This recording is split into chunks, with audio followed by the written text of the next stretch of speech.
दिल्ली कूच से पहले सिरसा कांग्रेस जिला अध्यक्ष को डिटेन किया गया। कांग्रेस जिला अध्यक्ष संतोष बेनीवाल को डिटेन किया। दिल्ली कूच से पहले पुलिस ने उनको रोका, पहले कुछ देर हाउस अरेस्ट रखा, बाद में पुलिस उन्हें साथ लेकर चली गई। नीट पेपर विवाद पर दिल्ली कूच की उनकी तैयारी थी, लेकिन उससे पहले उनके घर पर खाकी वर्दी में कई पुलिस कर्मचारी आ धमके।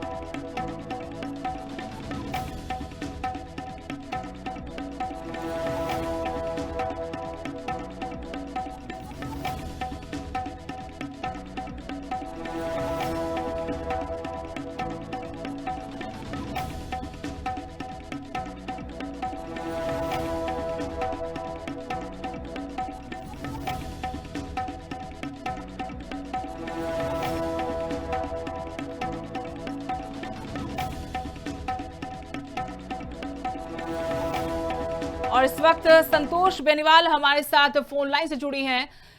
संतोष बेनीवाल जी, सबसे पहले तो बहुत बहुत स्वागत है आपका लिविंग इंडिया न्यूज पर।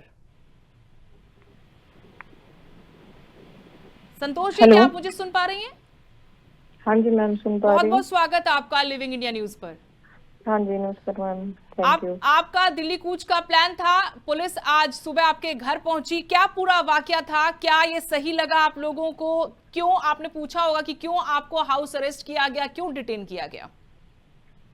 देखिए मैम, हमारा जो सुबह दिल्ली कूच करने का जो निर्णय हमने लिया, वो राहुल जी के आदेश और उनके निर्देश के अनुसार हमने जो निर्णय लेने का जो फैसला लिया था। और जब हम निकलने लगे तभी मेरे घर के गेट के आगे 4:30 बजे पुलिस पहुंच जाती है। तो हमने उनसे वार्ता भी की कि हमें किस लिए अरेस्ट किया जा रहा है,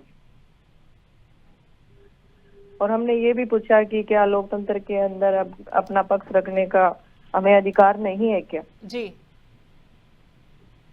तो उन्होंने तो यही कहा कि पार्टी का आदेश है कि आपको अरेस्ट किया जाएगा। अच्छा, तो उन्होंने बोला कि पार्टी का आदेश है, यानी बीजेपी का आदेश था, सरकार का भी नहीं? हाँ जी, हाँ जी, बीजेपी का आदेश था कि जो भी जिला अध्यक्ष हैं वो दिल्ली कूच कर रहे हैं तो उनको अरेस्ट करो। और इतनी फोर्स आई मेरे घर के सामने, वो तस्वीरें हम दिखा बहुत रहे सारी गाड़ियां आई। हाँ जी, हाँ जी। तो हम मैडम, हमने क्या ऐसा, मैं तो भाजपा सरकार से पूछना चाहती हूँ कि हमने ऐसा क्या जुल्म कर दिया? क्योंकि हम अगर जंतर मंतर पे जा ही रहे थे तो हमारा जो देश का भविष्य है उसी के लिए जा रहे थे।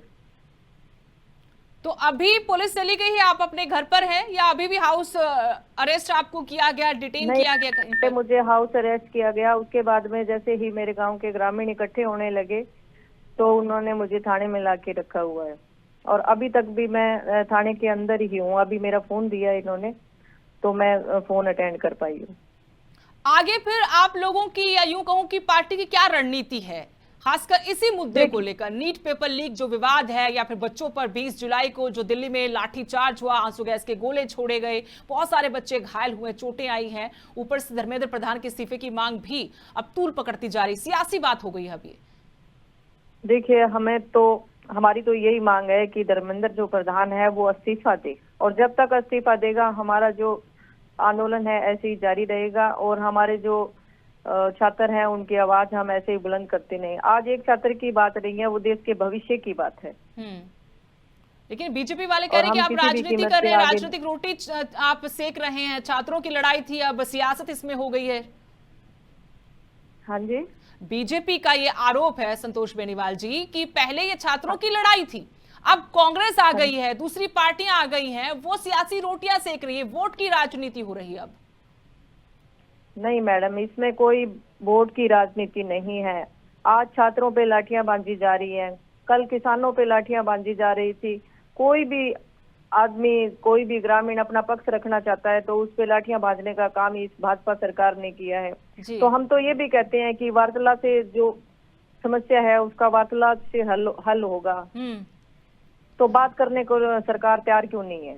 बिल्कुल, यही सवाल हमारा भी है पत्रकार होने के नाते कि जब बातचीत से मसला हल हो सकता था तो बातचीत में इतनी देरी क्यों की? बहुत बहुत शुक्रिया संतोष बेनीवाल जी, लिविंग इंडिया न्यूज से बातचीत करने के लिए।